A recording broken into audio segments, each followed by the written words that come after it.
Bonjour Emmanuel Damon, merci d'avoir accepté cette petite interview chez toi. Nous sommes, comme on dit, au boulevard Saint-Michel, c'est près de marché de la poésie. Quand tu as commencé la poésie? Alors j'ai commencé à écrire assez tardivement. J'ai grandi dans un milieu artistique puisque mon père était peintre et mes parents organisaient des festivals d'art. Donc j'ai fréquenté tout petit pas mal de poètes, André Chédid, Pierre Dalnogar, Jacques Reda est venu aussi, des gens comme ça. Et donc j'avais en tête cette activité sans bien savoir de quoi il s'agissait quand j'étais petit. Et puis j'ai fait en grandissant, je me suis mis à écrire un peu par hasard. D'abord, j'ai pas mal lu de poésie, puis d'un seul coup, je me suis mis à en écrire moi-même. Premier poème, premier recueil publié, c'était quand? C'était en 1997.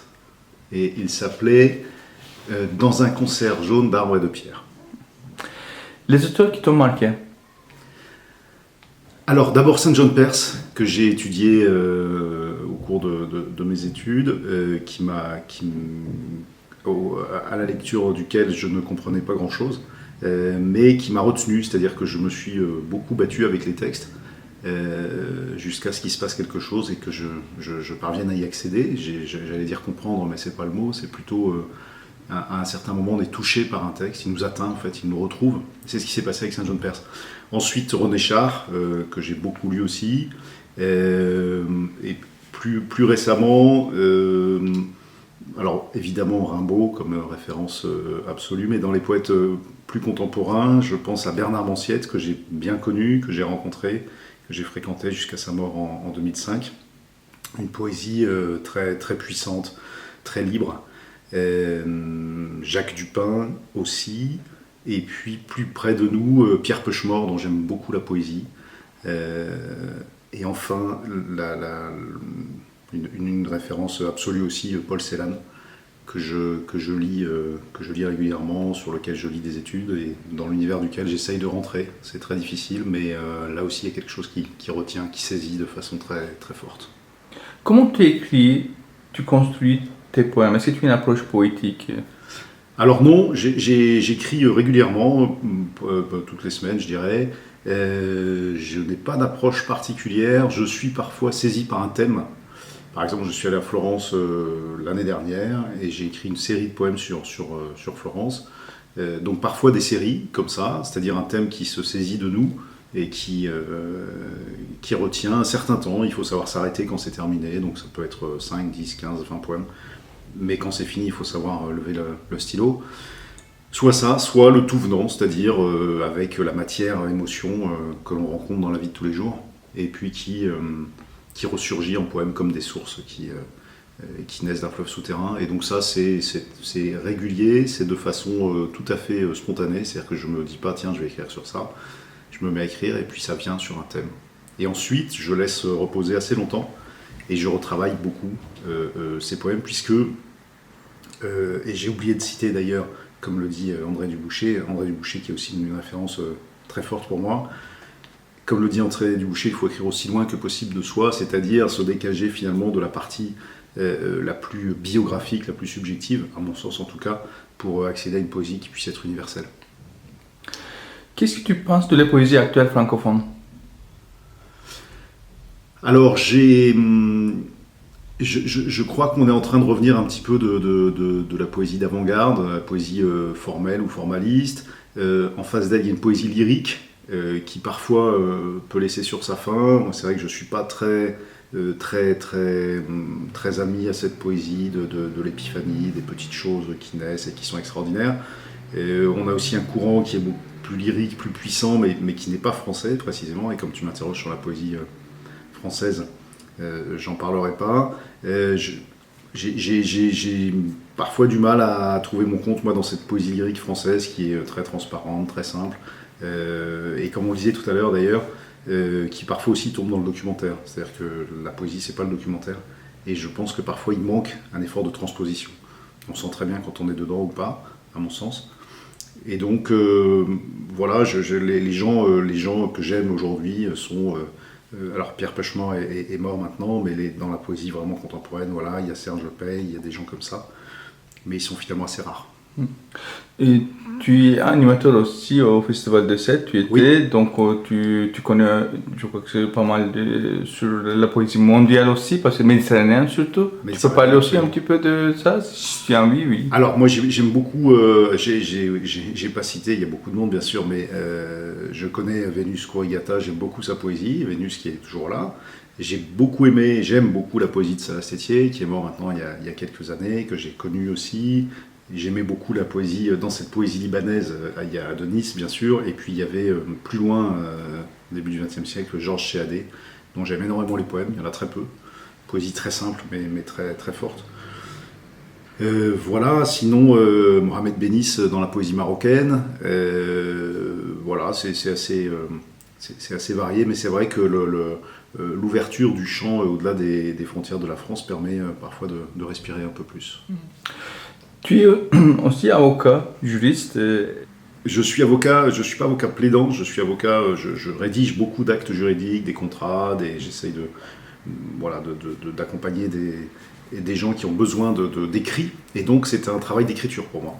Et ça, effectivement, tu as raison, c'est finalement assez lié, puisque je le dis pas pour toi parce que tu le sais très bien, mais je le dis quand même, le droit, la rédaction du contrat a pour objet de dire les choses de la façon la plus précise possible, avec le moins de mots possible, et pour prévoir toutes les hypothèses possibles de ce qui peut se passer dans la réalité. Et donc, il y a dans cet effort pour dire quelque chose qui est tout à fait commun pour moi avec la poésie. C'est-à-dire, un poème, comme on le sait, c'est un texte dont on ne devrait théoriquement pas pouvoir toucher une virgule et pas pouvoir remplacer un mot. Et dans un contrat, c'est un peu la même chose. Alors bien sûr, l'objet est différent, bien sûr, le contexte est différent, on n'écrit pas avec les mêmes choses, on n'écrit pas avec la même partie de soi-même, mais le travail d'écriture est un travail de grande exigence. Donc ça, c'est vraiment un point commun quand on rédige des actes. Et puis ensuite, moi j'ai étudié pas mal de matières différentes. J'ai fait de la philosophie, j'ai étudié des lettres, j'ai fait de l'histoire, de la science politique, et de la philosophie. J'ai beaucoup aimé le droit, qui est une matière extrêmement riche, puisqu'il y a aussi bien la philosophie du droit, l'histoire du droit, le droit civil, le droit public, les droits de l'homme. Et donc, chaque partie du savoir de l'être humain est concernée par le droit. Et ça, c'est vraiment d'une richesse infinie. Et donc, vivre avec cette matière, c'est un grand plaisir pour moi. La traduction. La traduction, elle est évidemment, c'est banal de le dire, mais elle est extrêmement difficile. C'est un exercice très périlleux. On perd bien sûr la musique, le rythme, les assonances, tout ce qui relève du son. On perd aussi tout ce qui relève du champ sémantique des mots, qui n'est pas le même selon les langues. Donc c'est très compliqué, mais comme le soulignent certains, on réussit quand même à travers des traducteurs à accéder à des poésies étrangères. Donc c'est un pis-aller, mais qui est quand même indispensable puisqu'elle donne accès, quand on ne parle pas la langue, à un corpus qui bien sûr est mondial. La poésie elle est mondiale, elle est ni française, elle n'a pas de nationalité. Et donc se priver de la poésie étrangère, c'est dramatique. Est-ce que la poésie est un besoin, une nécessité pour les gens, pour les autres?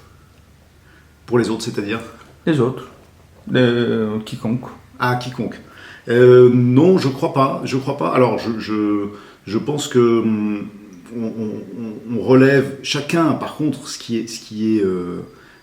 est une nécessité, ou même quelque chose qui de toute façon est là, je dirais plutôt qu'une nécessité, c'est entre guillemets le poétique. Même si le mot est galvaudé et assez imprécis, c'est cette dimension par laquelle d'un seul coup on s'écarte, on s'élève au-dessus du quotidien et où on accède à une autre forme de réalité, qui est pour moi celle du poème. Donc la poésie, c'est un cas particulier du poétique, c'est-à-dire c'est le moment où, avec ça, on essaye de faire un poème, c'est-à-dire qu'on utilise le langage.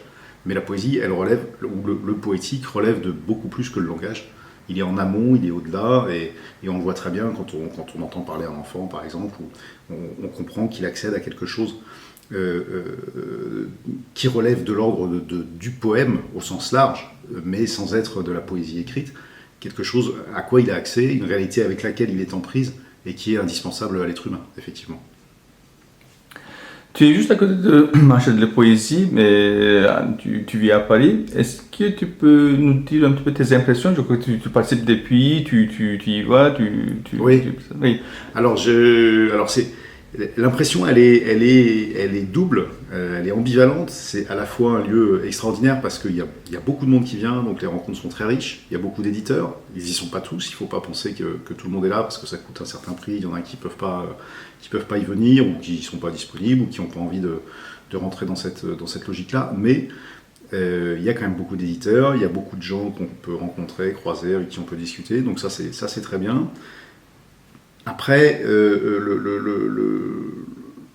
côté obscur, si je puis dire, c'est une sorte d'abondance de l'écrit. C'est-à-dire qu'il y a des centaines de livres qui sont écrits. Alors c'est très bien parce que la poésie est vivante, mais vraisemblablement, elle pourrait aussi être moins bavarde, bien souvent, et on a un sentiment d'accablement devant tous ces livres qui paraissent. C'est-à-dire qu'on se demande comment peut émerger quelque chose de tout cet amoncellement de livres.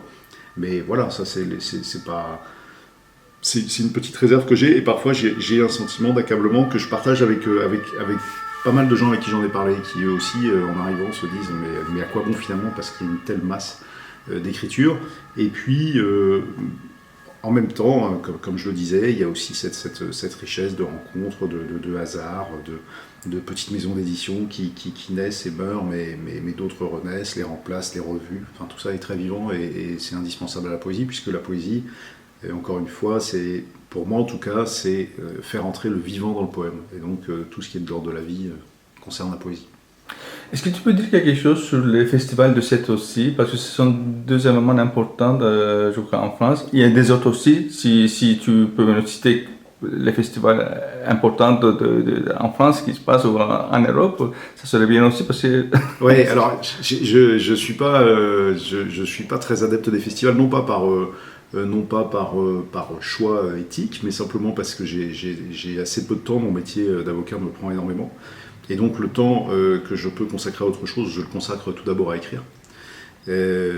Donc je connais essentiellement le festival de Sète. Sète, c'est un festival important qui permet de faire aussi de très belles rencontres, et d'ailleurs c'est là qu'on s'est rencontrés. C'est un festival qui a le mérite effectivement d'être international, puisque c'est la poésie de la Méditerranée, mais même très au-delà. La Méditerranée est conçue au sens le plus large possible, et donc ça permet de rencontrer des gens de partout, et ça c'est toujours bien. Alors j'ai été invité plusieurs fois comme poète, et puis je suis maintenant animateur, et j'ai voulu être animateur pour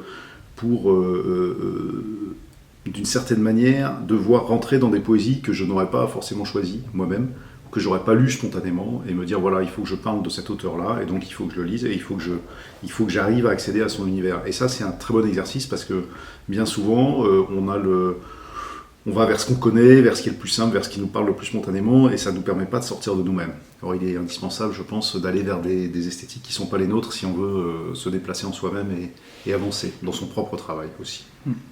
Est-ce que tu peux nous parler un petit peu des revues francophones aussi, poétiques, revues poétiques Alors moi j'ai beaucoup publié en revue pendant assez longtemps. J'ai un petit peu suspendu ça sans raison évidente. Le monde de la revue est un monde très riche. C'est un monde qui permet d'être publié assez facilement avant d'être publié en recueil, puisqu'on est un éditeur de revue publie plusieurs auteurs, et donc il divise son risque, et il peut prendre quelques poèmes de quelqu'un sans que tout l'équilibre de la revue repose sur cet auteur-là. Donc ça permet des incursions, des pas de côté, des chemins de traverse, ça c'est très bien. J'ai beaucoup d'admiration pour les gens qui font des revues, parce que c'est un travail complètement désintéressé, c'est souvent des grands amoureux de la poésie, et ça c'est toujours bien. Alors pour en citer quelques-unes, Harpa, cette revue qui existe depuis très longtemps, je crois que c'est Gérard Bochelier qui l'a fondée, mais ça j'en suis pas tout à fait sûr, il faudrait qu'on vérifie.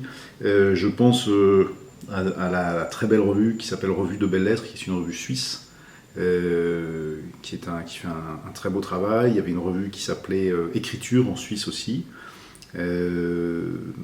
Après, il y a eu une très belle revue qui n'existe plus aujourd'hui, qui s'appelait Polyphonie, dans laquelle j'ai découvert très belles écritures.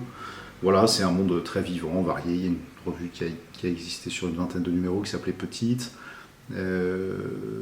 Confluence. Enfin voilà, c'est un monde varié avec. Je pense que vraiment dans la publication de revue, il y a de la place pour tout le monde, et ça c'est vraiment bien. Est-ce que tu connais les poètes de Paris? En tant que Parisien. Alors non, j'en connais très peu. Je connais Philippe Tancelin, que tu connais aussi. Et je connais, alors si, je connais Rafik Gafaiti. J'en connais quelques-uns comme ça, mais c'est un peu le hasard.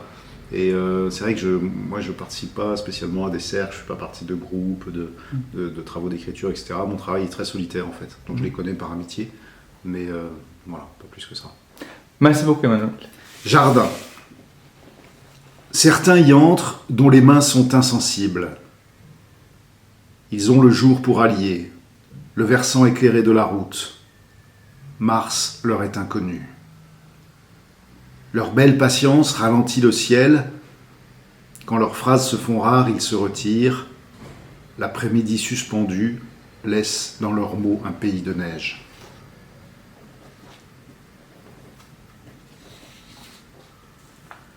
Sous le séquoia rempli de larmes, un jet de la couleur du jour, comme soudain la lumière balbutie. L'instant le fête. Combien d'égarés le fuient sur la mer en fleurs.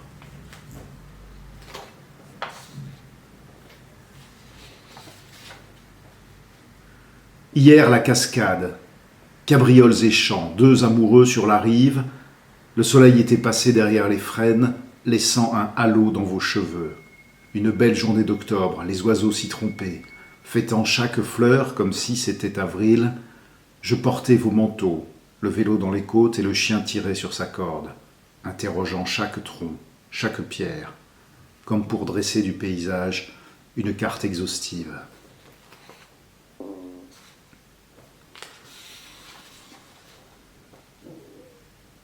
Je dors dans le bois plein. La nuit délie le pas des merles. Deux ruisseaux parlent sans hâte, désossent les galets. Deux ruisseaux s'entendent sous le ciel de neige. La porte attend. Avant, après, c'est encore la nuit. Les pins rouges, où le vent s'exerce puis se perd.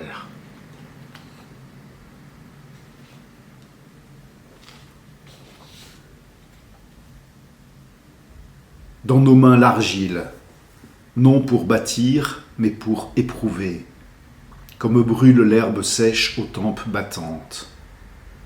Dans le jour, le vent, dans le souffle excédé, avec le sel sur la peau, la sueur, d'une rive à l'autre, j'appelle une lignée de musiciens, de bateliers, d'arpenteurs. La route est assez large pour qu'ils marchent de front, fêtant avec l'été en fête le mélange des sangs, la nuit retrouvée. La nuit vivante que nul ne mesure. Merci beaucoup, Emmanuel. Merci à toi.